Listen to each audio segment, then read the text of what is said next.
Welcome to Shamanic Voices, a podcast aimed at bringing our ancient indigenous Nordic wisdom traditions and perspectives, bringing these to bear on the challenges that we face in our modern world. I am your host, Georg, and we will often be joined by co-hosts and producers, Brian and Lori.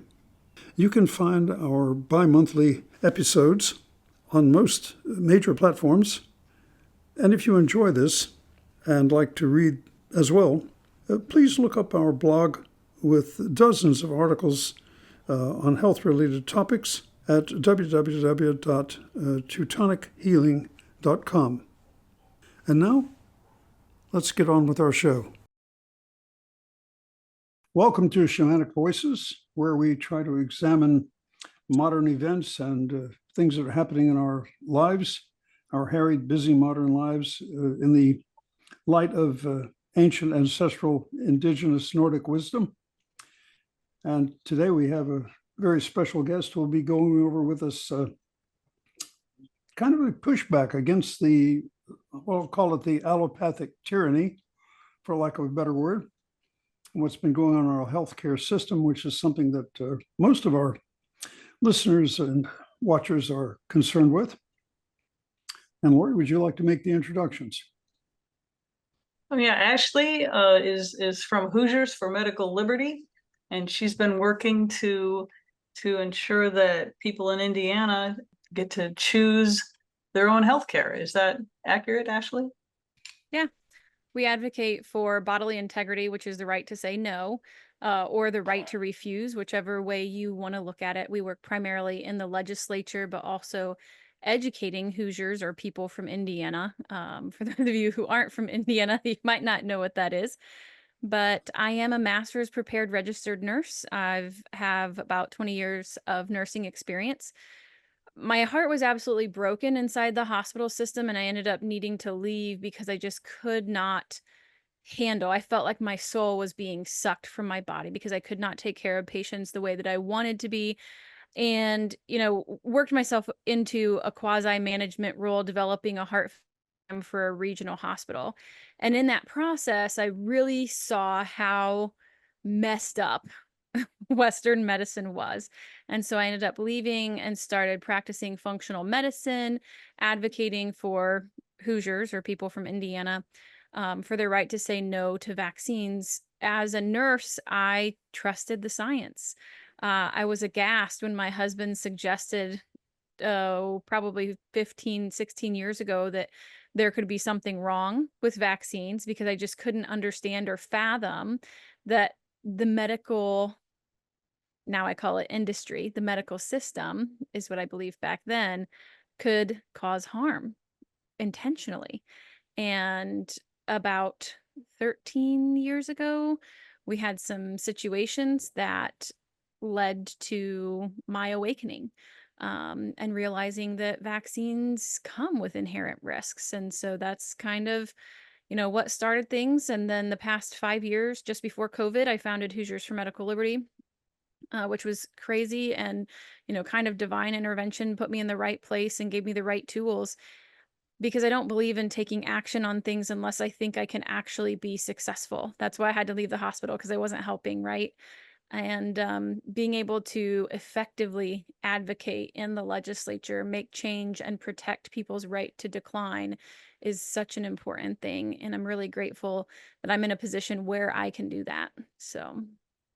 Could you help us help our audience understand the difference between what we classically think of as a genotype vaccine in the original sense, like our polio vaccines we got when we were kids, where you have a killed virus introduced to the system, versus this monstrosity, this chemical cocktail they've come up with that they're now calling a vaccine?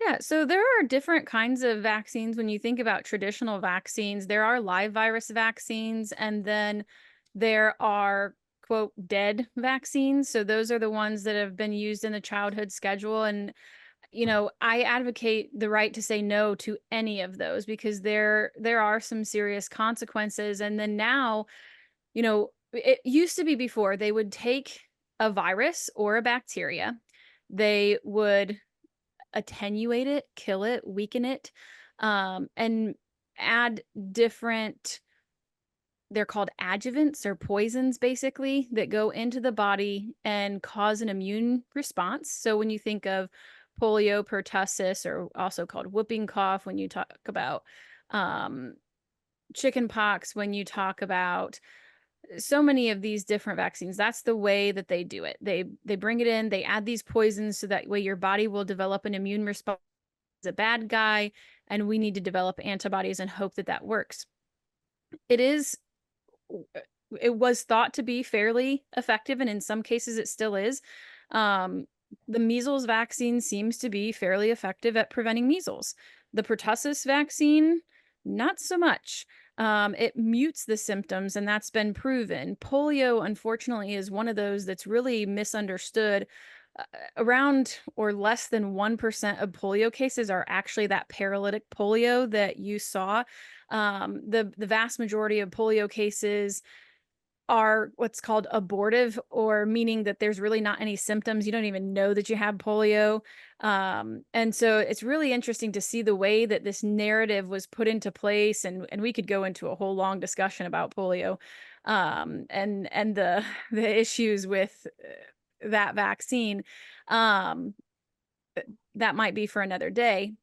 But we think about where we're injecting, and people think that it's okay because it's a dead virus, but it's not just dead virus. There are things put in there intentionally to cause irritation to the body, to cause inflammation, to make your immune system have a reaction. And what we see in those cases that kids have severe reactions is that it actually agitates the immune system so much that it can cause autoimmunity, that it can cause cytokine storms or that inflammatory response. And that is some of the times where we see swelling of the brain, which can cause brain damage, which can cause symptoms like that in which we see in autism or other developmental delays. And so it's really interesting to think, everybody thinks, or a lot of people are still thinking, that the mRNA quote vaccines or jabs or shots, whatever you want to call them, are the main problem. But really, when we look at this whole body of vaccines, there are a lot of systemic issues. And just like with the rest of allopathic medication, they do a lot of what I like to call magic math to make things look good, but they really don't have the data, or they're not looking at the right things to tell what the hazard ratio or the rate of harm is within these vaccines. So all of that to say that the childhood vaccines aren't as safe and great as what everybody thought. And I think that people are starting to come to that realization. I have years of experience and understanding and kind of digging into this, and it was a very difficult transition as a nurse to go from believing that vaccines were safe and effective, period, to recognizing that they do sometimes cause harm, and then the stark reality of the fact that we really don't have science to show that they're safe at all. So it's hard for a lot of people to swallow. Then you take it a step further and you look at this mRNA technology, and we have no clue. I don't think we've barely scratched the surface of the damage and the way that this can impact our health. And we're seeing more and more science come out that it's not just, we know for a fact, and anybody with a background in medicine should have known that this vaccine, this injection wasn't just going to stay in the deltoid, the muscle in the arm where it was given. We know that the reason that you give injections into the muscle is because they're highly vascular. They're going to draw that up. They're going to take it systemically. And that's what we're seeing. There's a lot of information coming out from Dr. McCullough, Dr. Peter McCullough, who talks about how this is making permanent changes, how it's not only impacting the women that are being vaccinated, but it's impacting their children. And so this is, if a woman is pregnant, they are actually having the babies. I think it's a 2-year-old, or maybe it's a 4-year-old. I think it's 2 years old. There's a 2-year-old who has these You hear about those sushi clots or the Yeah. white fibrous, yeah, blood clots. A child who was, in utero of a mother who is vaccinated is having these things and has had chronic health issues. So it's going through that placenta that's supposed to be that protective mechanism for that baby. So we have no idea. This is going to be impacting us for generations. We're slowly going to get a little trickle. But whatever we find out, you need to assume that that's just the tip of the iceberg. And this goes so much deeper. And I don't think we'll ever truly know the impact that this has had on humanity and the trajectory of our species. Well, various researchers around the world, including Dr. Michaela, I forget her last name, but she had a really interesting thing she did on analyzing what was in the shots. And quite a few other researchers found that there was, let's see, not only the spike protein, which I question what on earth that's going to do to help us be fighting off any particular disorder, thimerosal, which is a function of mercury. Why, mercury is not exactly good for our brain or our neural tissue. Aluminum is quite toxic inside the human body, as far as I know.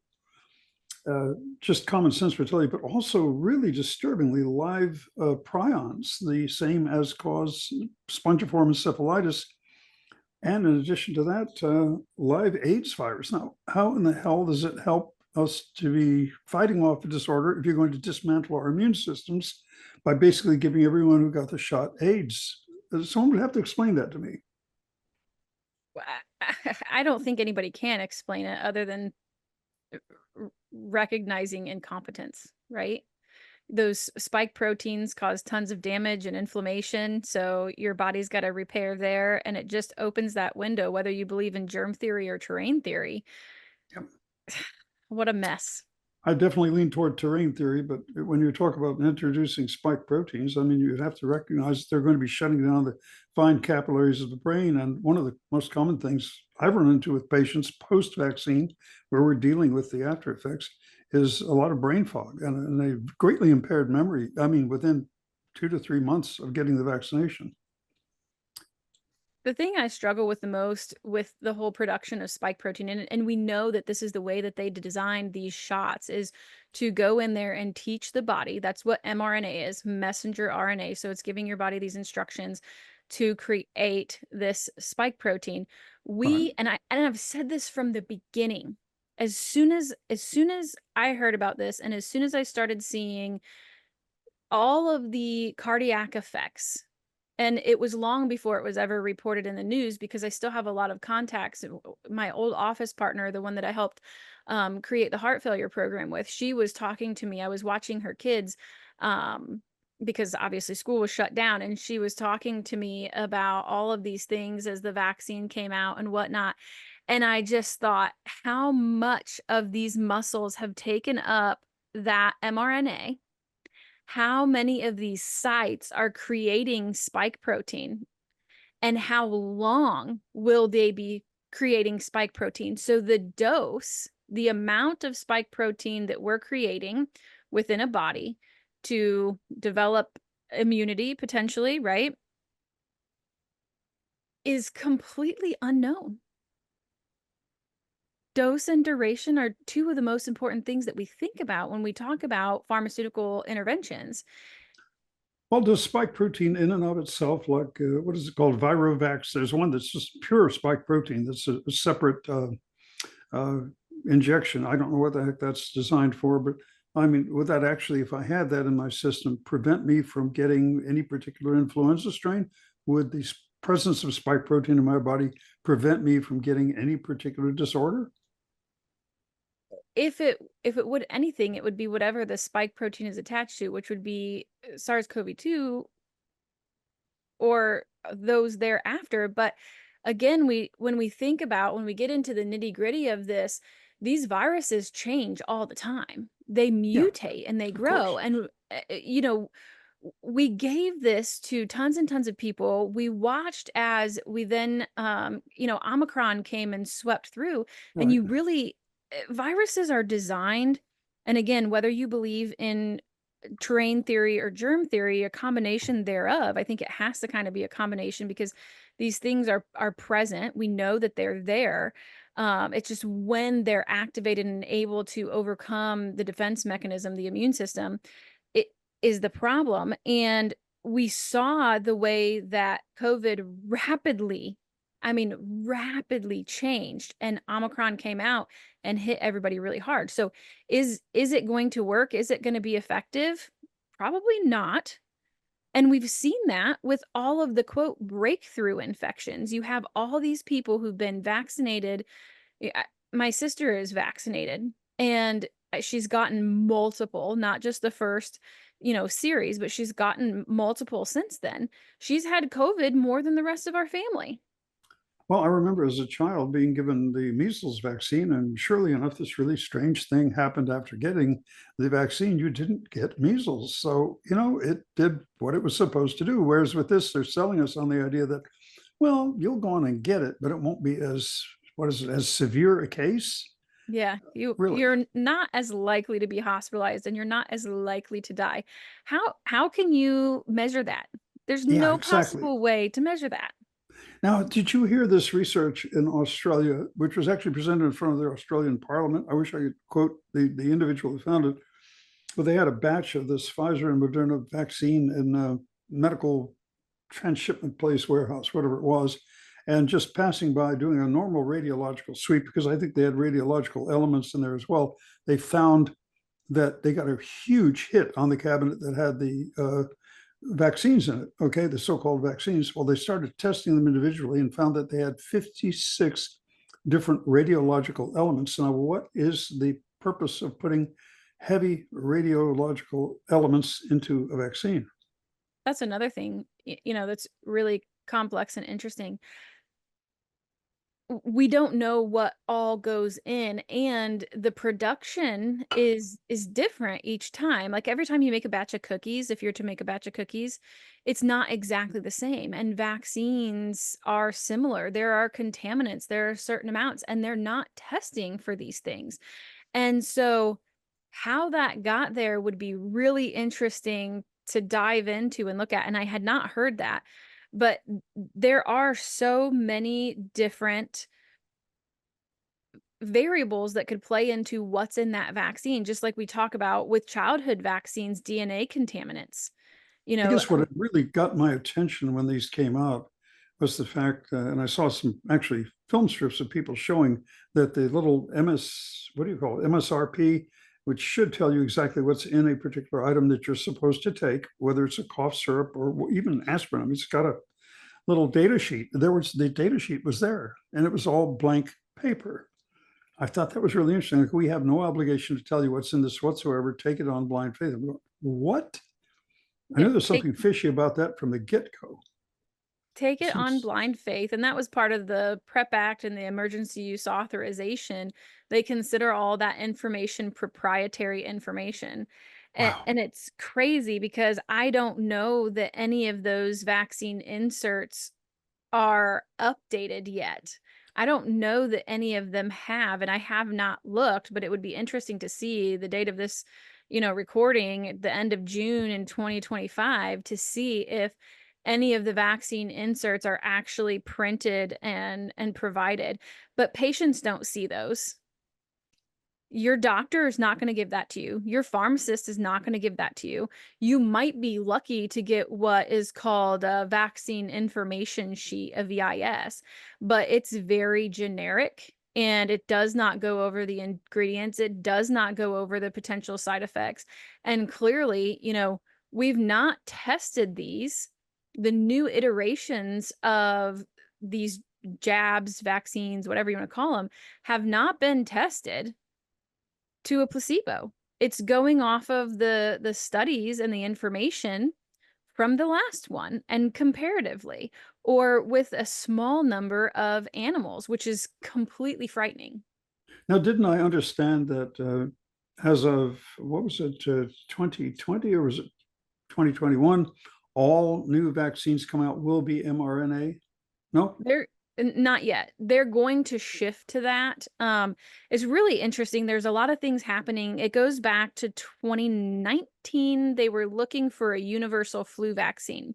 And what they were saying is that this is laying the groundwork for mRNA or even DNA vaccines. What they want to be able to do is to print a patch, to use kind of like a 3D printer and be able to print a patch and vaccinate people.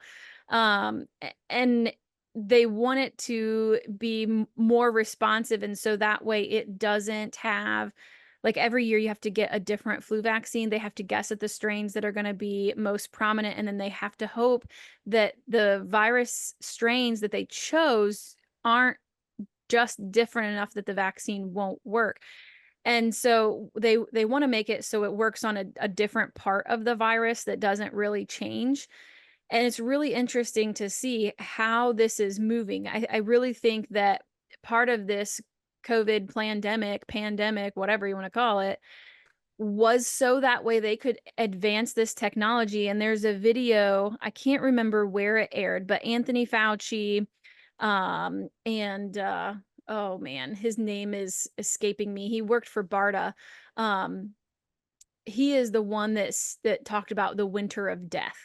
I cannot remember his name for the life of me, but they were on this briefing or panel, and they were talking about creating this universal flu vaccine and how they needed an infusion of excitement and money into vaccine research so that way they could create this universal vaccine. And everything that they talked about, COVID-19 did. And it infused massive amounts of taxpayer dollars, global funds into this vaccine research to advance the science. Because as they talked about, this mRNA technology has been around. The theory and the work on it has been around for like 30 years, but it's not been able to be pushed out there. There are still so many issues with it. And I think because of the pushback, they've not really launched. And I don't think that they're seeing efficacy or, it working in a lot of the vaccines that they're trying, because I really anticipated them to have a flu, pneumonia and COVID combo shot, mRNA combo shot. So far, I've not seen any influenza vaccines come out that are mRNA. We see the RSV is out there. But aside from that, I haven't seen anything. And I really thought that we would have already seen that transition, because they should, in theory, be able to just take that, the viral code and plug it into the mRNA and turn around. Weren't they actually just using a simulation of what the virus should look like without actual live samples to come up with this in the first place? It's the coding, I believe. Yeah, that's what I'm saying. This is a computer simulation. This wasn't even working off a real virus. Yeah, which theoretical background to come up with was just violated what Jean-Luc Montagnier said the way a viral countermeasure should be constructed, Of course, he mysteriously kind of died shortly after making that statement. Funny how that works. It is funny how that works, isn't it? But live virus vaccines are pretty dangerous because of the fact that there's a list of compensatable reactions. The government, because manufacturers of vaccines do not have liability. The manufacturers of childhood schedule vaccines do not have liability. So if you are injured, you cannot go and directly sue Merck or GlaxoSmithKline or whatever. You have to go sue HHS and try to prove your case. And they have a list of specific vaccine injuries or adverse events that are compensatable. And for live virus vaccines like measles, mumps, rubella, chickenpox, used to be shingles, but that's no longer live virus. But the live virus vaccines can cause those illnesses, because if we go back to the idea, you have a weakened, or they call it attenuated virus, where it's still alive. If that person's immune system is weakened, why can't it mutate into something more potent? Exactly. But, yeah, and you see kids that get the measles rash. They don't call it the measles.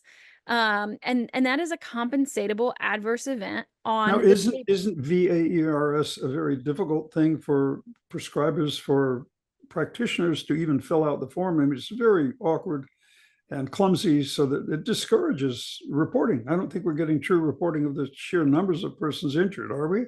We're not. And I have actually created a continuing education for nurses on the vaccine adverse event reporting system, also known as VAERS.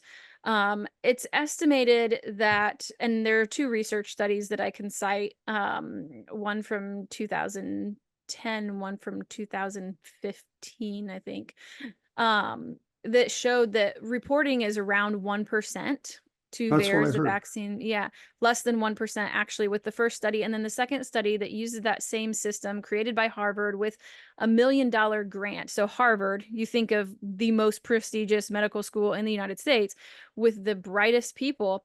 They developed this program. They put it together so that way, CDC can see how well VAERS is being used, and it comes back with less than 1% of adverse events. Participation. Well, let me ask you this. We were speaking about magic math, and I think there's some other magic math we need to look at here, which is the persons dying after receiving the vaccine never seem to die of vaccine reaction. They die of, let's see, myocarditis or pneumonia or whatever. No one ever seems to put it together. Gee, if you block the alveoli with lots and lots of spike protein, that just could kind of interfere with your ability to get oxygen. You could get hypoxic as a result, and you could have edema in the lungs, as pulmonary edema is a secondary complication. I mean, this is just basic medical knowledge that would happen, and yet there's never a linkage. They simply, is this a rule? How is this enforced? Because nobody is reporting the actual linkage between or very little of it's being reported, getting the vaccine and then dying of something predictable as a result. Yeah, it's absolutely mind-blowing. And this has been a problem in healthcare for a long time. We think about medical malpractice. We talk about polypharmacy or the use of multiple medications. And so it's not something that's, it happens. It happened before COVID. It's just insane when you think about chemotherapy, when you think about antidepressants, when you think about statins for cholesterol. These people, it's absolutely mind-blowing when you think about it. But what has systemically happened, and I think that this was what people need to understand, these were not just independent groups of people deciding what they were going to do in the hospitals. This came from the government. These were edicts, passed down. You don't talk about this, you will lose your job, you will lose funding. There were pathways for incentivization, and there have always been pathways of incentivization for vaccinations. When I worked for the hospital, part of our reimbursement was based on the rate of employee vaccinations. When I worked at the insurance company, part of our reimbursement was based on the number of our patients that were vaccinated. And so these things trickle down from on high, and then you have a choice. You sit down, you shut up, and you follow orders, or you get fired. Well, let's talk about who gives the orders, shall we? I mean, do you want to add in? Or well, who gains from this? I mean, the theory is that all these folks get together and they have several meetings. They have what they call, tabletop exercises, the Gates Foundation. They start having these back in the early years of the century, 2005 and onward, some even earlier, kind of figuring out, well, what would happen if we had this massive virus, this pandemic? How much population would we lose? All of this. I mean, to what extent do the fingerprints of genocide appear on this phenomenon? So I just want to say that these thoughts are my own and not that of Hoosiers for Medical Liberty or any of my associates. I have a book written by Bill Gates, How to Prevent the Next Pandemic. He lays it all out perfectly. And the fact that you talk about the tabletop exercises, I don't know who all is included. There are a lot of people probably behind closed doors, but Bill Gates is a huge proponent of this, just like he's a huge proponent of mass sterilization through HPV vaccine in third world countries. I mean, this was one of the hardest things for me to swallow as a nurse, because I didn't become a nurse because I wanted the money. I didn't become a nurse because I thought it was fashionable. I want to love on people. I want to help them live the best quality life that they can live. And we see this constant bastardization and weaponization of medicine. And it really makes you wonder, when did it go off the rails, and can we ever actually put it back on? Because we have people like Bill Gates, people like, the World Economic Forum, and all of these major, very well-funded organizations, and mostly tying back to Bill Gates, the Bill and Melinda Gates Foundation, Gavi, all of these things that are driving the bus, forcing these changes throughout our government, throughout insurance, Medicare, Medicaid, pharmaceutical industry, and they're making all of this money. And you think, how do we combat this? Well, our life expectancy in this country has gone down considerably, a number of years since the mass COVID vaccinations. The same thing has happened in Australia and New Zealand, where likewise they've had an even higher number of persons forcibly vaccinated. And I think the worst case of all, I don't know if you've been following it or not, is the disappearance of about 2/3 of the population of the People's Republic of China, which was the most draconianly vaccinated population on the planet, as in 89% of them. And I think the only exceptions were pretty much the Chinese military was left out because they wanted them intact. Okay, which is interesting. The best part of that statement, and I guess I didn't realize this, and I haven't followed what's happening over in China. But when you talk about how in the US, it's inverse, right? The military, the medical professionals, all of our public servants, they're the ones being forced Yes. vaccinated. That's right. And over in China, they're being preserved. That's right. The peasants are the ones being, culled, so to speak. I think that's the only way you can call it. And of course, we have the mass number of, what do they call it? Excess deaths in Europe that's being noticed by actuaries, which is continuing to build. And the number of live births has greatly decreased. The number of miscarriages has greatly increased. So as far as women's health, there's clearly an impact here. I mean, and hasn't spike protein been found? Isn't one of the first places it goes if you're really young and in the childbearing and child making ages? It goes straight to the reproductive parts of male and female and kind of sterilizes both parties. Yeah. I mean, we know that those spike proteins are going in there. And what does inflammation do? It causes a bunch of scarring. We've seen this historically. All of these women facing fertility treatments or undergoing fertility treatments, it's a lot of it because of scarring and the inability of the egg to actually, come out of the ovary. And we're seeing more and more of that. And that is exactly what has happened. I actually have Naomi Wolf's book. Yes. The way that it shows the pictures and the distribution of the spike protein, looking at all these studies, that is absolutely a massive problem. And when you think about it, our population is in decline. People aren't having as many kids. They've waited quite a long time to have kids, which of course impacts especially female fertility. And this is a huge issue because I had a nice young couple come to me about this infertility problem, and we've worked on that sometimes with people successfully. And they're both now 38 years old. They felt it was their last shot. They'd both been tested to see if they were suitable for parenthood a couple of years ago. They're both college professors, and we're just getting to that point like, okay, now finally we've got everything in order. We've got our house in order. We've got our careers where they're supposed to be, et cetera. Now we can do this. And prior to that, when they were tested, she was producing eggs. He was producing sperm, no problem. As of starting to try about a year ago, they wondered what was wrong, went to an infertility clinic and found out she's not producing eggs. He's almost sperm free. And what little he has, there's no motility. So this was a complete shift. And they're both really healthy young people, exercise, organic diet, the whole bit, don't smoke, don't drink. You just couldn't explain this away. That was like turning off a switch after taking the COVID vaccinations, which were forced on them by their own government. That's what I was going to ask, is if they were vaccinated. And it's insane to see that shift from, what did you say, 2 years? Yeah, correct. Wow. Correct.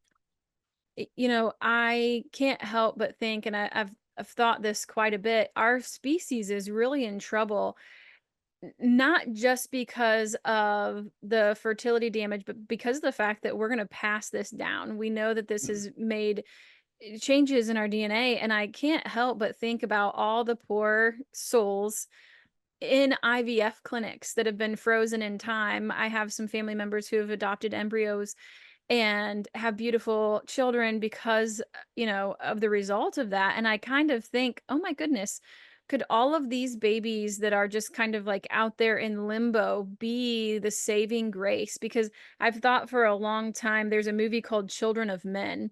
And the premise of the movie is basically like the world has become barren. There are no more reproducing females, and it basically prevented a whole generation from having children. And then this girl becomes pregnant, and the movie is showing her. It's a small group of people trying to protect this young woman who becomes pregnant because it's a miracle, and the world finds out, and everybody is just so invested in this pregnancy, and everybody wants to see a pregnant woman and they want to see a baby. And I'm thinking, is this what's going to happen? Could these IVF babies be what helps continue our species on? But then I think I about, don't think you'll have to worry about that. This is a matter of population replacement. This is a matter of a mass genocide of particular people. You see, it was concentrated heavily in the Western world. It was concentrated heavily in China for whatever reason, perhaps because there were so many of them, 1.3 billion at one point, definitely not there now. There's a Chinese statistician who goes into all of in fact, she uses a lot of very interesting measures, like how much salt they're using, which is, of course, a major part of the human diet. They're importing an amount of salt presently, which they import all of it from Japan. And she was able to track this, equivalent to about 300 million Chinese, the actual salt requirements for that many for healthy salt use. Okay, so it's gone down. We don't know where the exact amount because the government's completely secretive about it, but it's considerably fewer people, at least half the number of people that were there at one time. Whole villages, areas that used to be crowded, no longer are. And of course, here's what we also know is that as a result of the Gates Foundation doing their dirty business by pretending to give polio shots, et cetera, in Africa, only about 6% of Africans were vaccinated. The same pushback against them has occurred in India. They tried to forcibly vaccinate. Most people resisted. And interestingly enough, in our own country, guess who didn't get forcibly vaccinated? Even at the height of the hysteria, anybody slithering across the border did not get vaccinated. Isn't that interesting? So here comes the replacement population from all over the third world. Areas where, I'm sorry to say this, but it's true, the average IQ is somewhere around 75 to 80, and they're coming in to replace those of us who were forced to take the vaccine in order to keep our jobs. yeah, If that happened else, it would be called genocide. it should be. It should be called genocide. I mean, my grandpa was in Auschwitz, and I very much knew and understood based on his stories what was happening and how things went about. And I recognize very much of that same propaganda and pull. My favorite, not favorite, but the war that I studied the most was World War II, because one grandpa was in Auschwitz and my other grandpa was in the South Pacific fighting in the Army Air Corps. And so there's a lot of family history there, and it's really interesting to hear those different dynamics. Because it was two very different fights, right? Yes, it was. And Yeah. two very different perspectives. So when you look at the psychology of all of it, it should be called genocide. That's what it is. And I don't know that, these third world countries, what are they going to do next to wipe out that population? Well, I don't think they're going to. I think the controlling elites, the cryptocracy, if you will, think that they're simply a more governable, more docile, more controllable peasant population, while the few elite up here, perhaps they have an antidote for their own vaccinations, or maybe they just don't take them. I've tried to work that out myself. What is really the case here? Do they just pretend to take it? I don't know. I think that there are some that probably weren't privy to the information and took it. And the ones that, Bill Gates, I don't think him and his family would take it. I don't think anybody that goes to Davos is actually taking these things, you know. So you would Um, have this tiny little upper class and they'd have a large slave class under them. That's the way I think they look at it. well, Not I'm my point of sure view, but I think it's their point of view. I think it is very much like the Third Reich. You're not wrong to make that comparison. In fact, wasn't that one of the protocols that came out of the end of World War II? The what are they called? Named after the Nuremberg Accords. That's what it was called. And the U.S. was a signatory to that. So the U.S. by treaty agreed that we won't forcibly vaccinate. I mean, that is a treaty we signed. I think 1947. You're aware of that, right? Oh, yes. Well, I think the way that the workaround on that was the fact that it wasn't the government forcibly vaccinated a small number of people through mandates at a job. But what our legislators consistently told us was, you don't have to take it, but there are consequences to your actions. And if you don't take it, you're not going to have a job and you're going to lose your pension and Mhm. yada, yada, yada. So I think that is the way that they did that, because people still, quote, consented, despite the fact that that consent cannot be given under that level of duress and coercion. I And think when you have coercion, you don't have consent. I'm sorry, but you're right. just wrong. Yeah, I agree to that. So they're using those play on words, and they're able to manipulate things and say, well, we didn't force people to get it. We just, had to have rules for your protection. Um, Apropos to all of this, this morning, synchronistically enough, I was listening to John G. Wells' Caravan to Midnight. I don't know if you ever hear him or not. And he was interviewing Sean Burkholder or something like that. Anyway, the National Citizens Inquiry.ca, a Canadian group that's doing exactly what you guys are doing.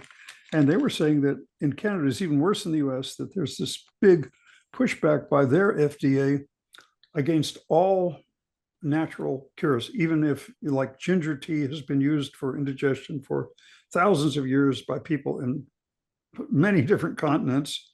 And now suddenly you would have to get a doctor's permission to have ginger tea. I mean, if you follow the logic of the laws they're coming up with.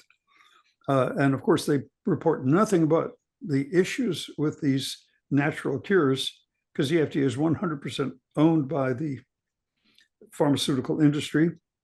They never report the benefits of these natural cures. It's completely lopsided and highly inaccurate and dishonest. well, it's not patentable. Oh, for sure. You want to really talk about genocide. If you look at what's happening in Canada, and it's surprisingly out in the open. Have you heard of their MAID program? Yes, I have, where basically the person drowns on their own fluids over a long period of time while they're No. paralyzed. Yeah.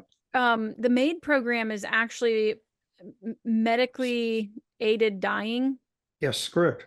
And so I don't know that they're necessarily allowing, I don't think they're allowing them to suffer. I think that they have effective euthanasia for humans, but a lot of these Canadian citizens, they're on socialized medicine. They're Actually, I on, heard an MD talking about it, that the way this would work, if you're a Canadian vet who, for example, is suffering from depression, well, you should just go on and off yourself. We'll help you do it painlessly. But in reality, it paralyzes you and you start building up fluid in the lungs and you kind of drown slowly over a period of hours, which has got to be horrendous. It's not a quick and instant death. It is a slow, excruciating thing. It's paralyzed and you can't struggle against it. the things that I have seen is more what's in front of that. What happens before? You have these patients who are on, taxpayer dollars is what's taking care of their medicine. They have to wait an extremely long period of time before they can access care, before they can see a doctor. Once they see a doctor, they're again punted. So their treatment, or their, like, one lady was talking about how she needs a wheelchair to be able to get around, to have some semblance of an active lifestyle. And it's going to be years before she can get that. And she's already waited quite a long time, or maybe it was a wheelchair lift. So that way she can get in and out of her apartment or home or whatever. Right. But the caseworker who's talking with her about these things says, well, that we could have you maid services, this assisted death, murder, within 2 weeks. No waiting line for that. Yeah. No waiting in line. Just no problem. We'll send somebody out. And they're saying now that kids can do this. And they have this massive population of vaccine injured. These people who have all of these. I don't know if you watch or have seen Bree Dressen's story with the trials that she's gone through. We have a couple people here in Indiana and Ohio who have severe muscle spasms and twitches. I mean, their body is just constantly in this state of motion.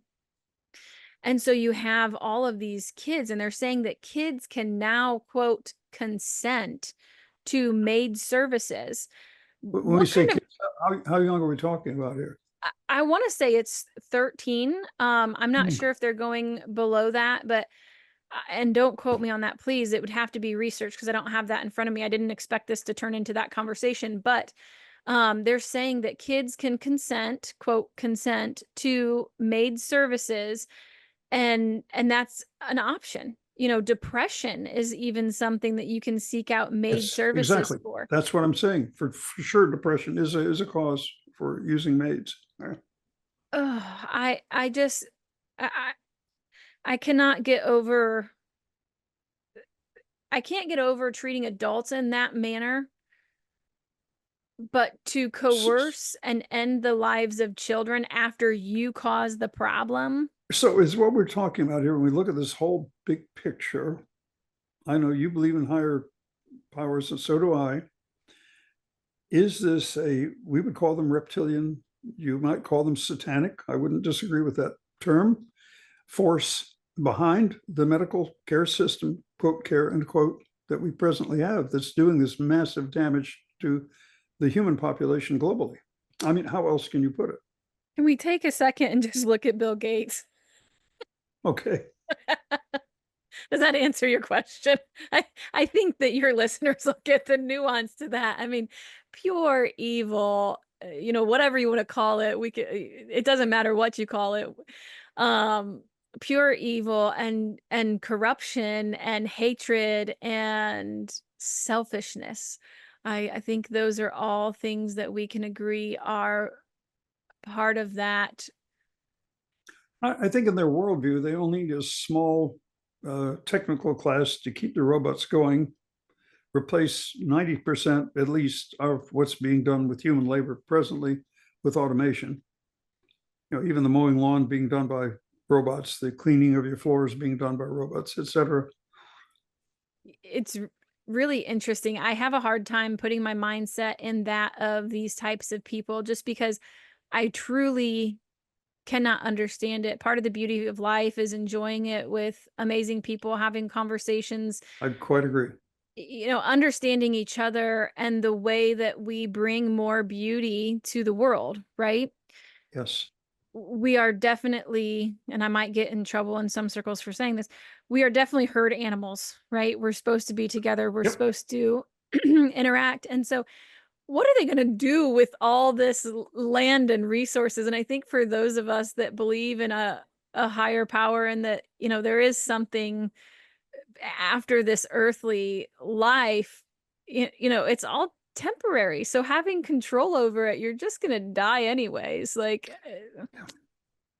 Kind of reminds you of those people who rush past you at 80 miles an hour on the way to wait at the same traffic light you're going to at 45. You know, they end up at the same destination, right? Don't they?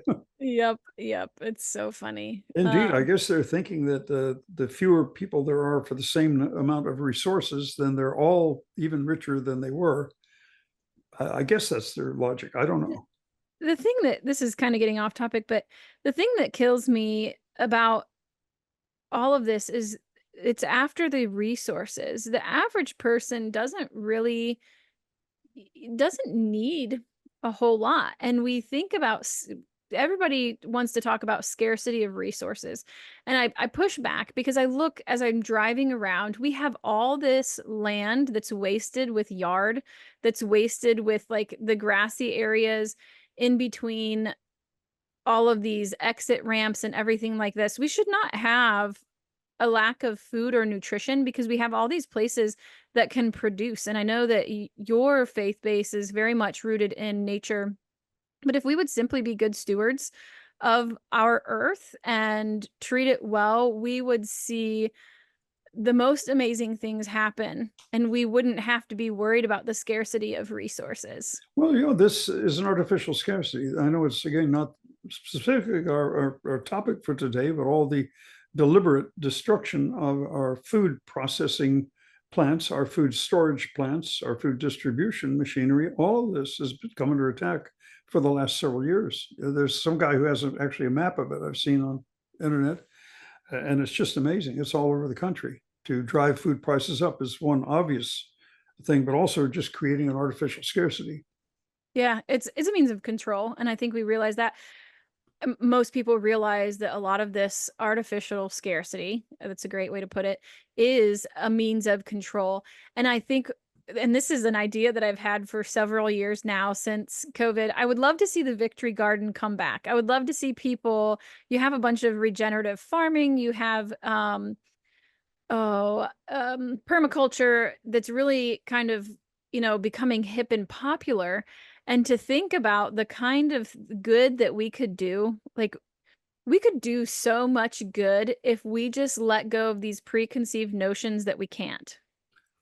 You're right. We could plant moringa trees in our yards instead of grass, and every part of the plant can be eaten, used in one way or the other. Yeah, or herbs, Yes, roots, I mean, absolutely. berries. Think about how little wonderful it would Dwarf be. fruit trees, a lot of things that we could do in that same space. Yeah, and we would have such a biodiverse community. You'd be able to enjoy the birds, butterflies would make, anyways, yes, all the Yep. things. I can share the same vision with you there. I do totally agree with that. That would make sense.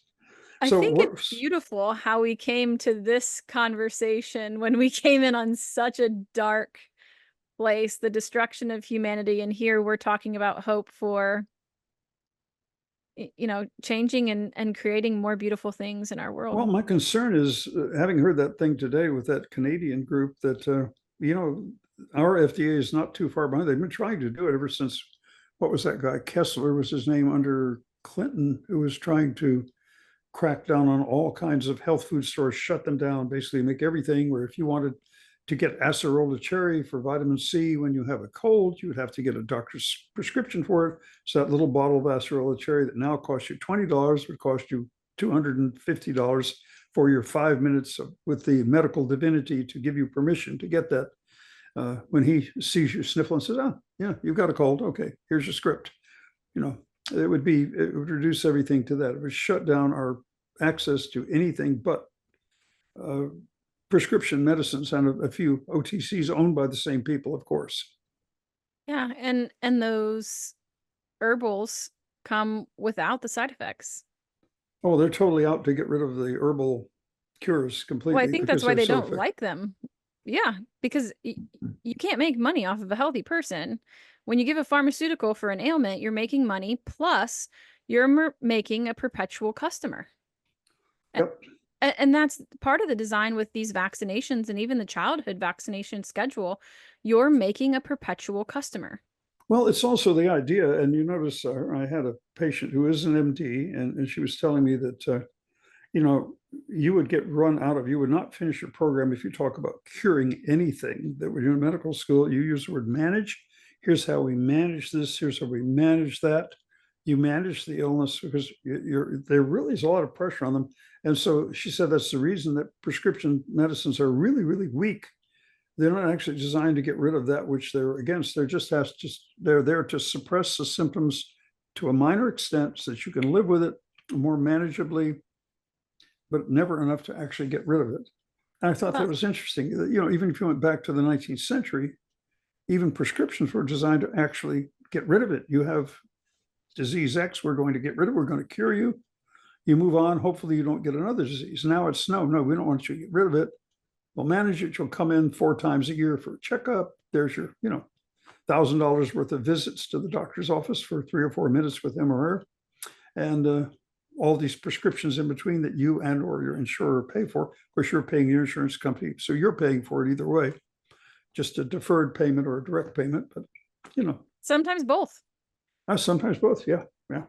And for our aging population, a lot of times it's both. They're paying or they've paid this whole time into Medicare, and then they're still having copays and astronomical costs. Because when I worked at the insurance company, it was devastating to me to watch these patients. And I had wonderful success because I worked a lot with diet lifestyle modifications, was able to do amazing things, especially with my diabetics and my chronic pain patients, because of the fact that we could work on these modifiable factors, and they were saving so much money on their medications. They were just elated. It's absolutely insane. They no longer had to choose between food and medicine. They were using their food as medicine. Well, Dr. William Lee, LI, has published books on that and has YouTube videos on it. Does a really good job of showing the link between the two. Of course, he's very, very careful to say, well, take this and it will help you to tolerate your chemotherapy better, et cetera. He's definitely very careful not to come out against the Yeah, current 'cause regimen, which I'm FDA sure he will has to. snatch your license right out from underneath you. Oh, they surely would. Yeah. So I don't know what we do to get out of this tyranny. I see we are going into a situation. I think the U.S. right now, as I understand it, is still the only Western country, the only, you might say, G7 or probably even G20 country where you can freely get supplements. Wow. That's shocking. Yeah, that is. I think that as much as I hate politics, and I never intended to get involved in politics, we all have to shake off our political apathy, and we must get involved. We must have these conversations, and we need to stop accepting what we're given. We have to refuse. And when we put those principles into action, that's what makes Hoosiers for Medical Liberty so successful, is because we're done playing the games. I'm actually writing a book right now, or just finishing up. It's called Resuscitating Nursing. And I'm teaching nurses how to do this, because I do believe that on the whole, medical providers are not there. Medical professionals are not there because they want the money. Some of them are 100%. But usually there is some sort of impetus, or at least there used to be some sort of impetus which brought them there. And so teaching people how to engage and be active in politics without becoming eaten up by the system is going to be necessary. And I think that's how we end this medical and overall tyranny. I really appreciate you giving me the opportunity to come on and have this conversation. I'd love to continue it. Well, I'd love to do a second part with you. I think all we have to fight back with, they've got all the money. All we got to fight back with is our votes, to say, we will not vote for you if you're in the pocket of Big Pharma, period. We want to know where it's coming. I loved it when, who was it that was interviewing?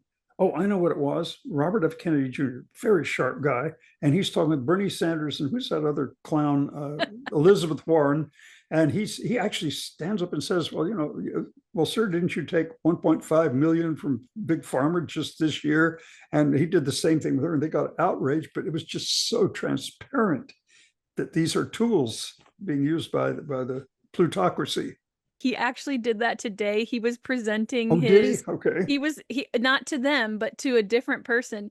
He was presenting his budget, and I'm going to pull a clip, and I'll have to make sure I send it to Lori or send it to you so that way you guys can watch it. Maybe we'll do a second part soon. But he called somebody out in a hearing, and the Democrats lost their minds and said, he's impugning his reputation. He must retract those words. And he ended up retracting them. But there was a little smirk in his eyes when he did it, because he's like, it doesn't matter if I retract them or not.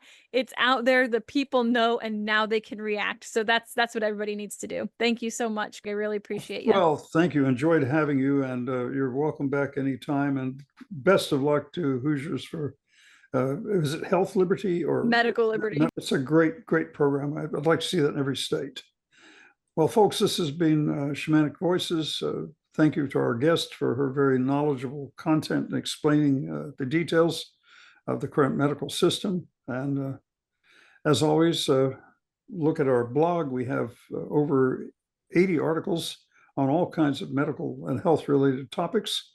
We have, I think this is our 32nd podcast, so we're tooling right along with that, and we'll try to keep it interesting.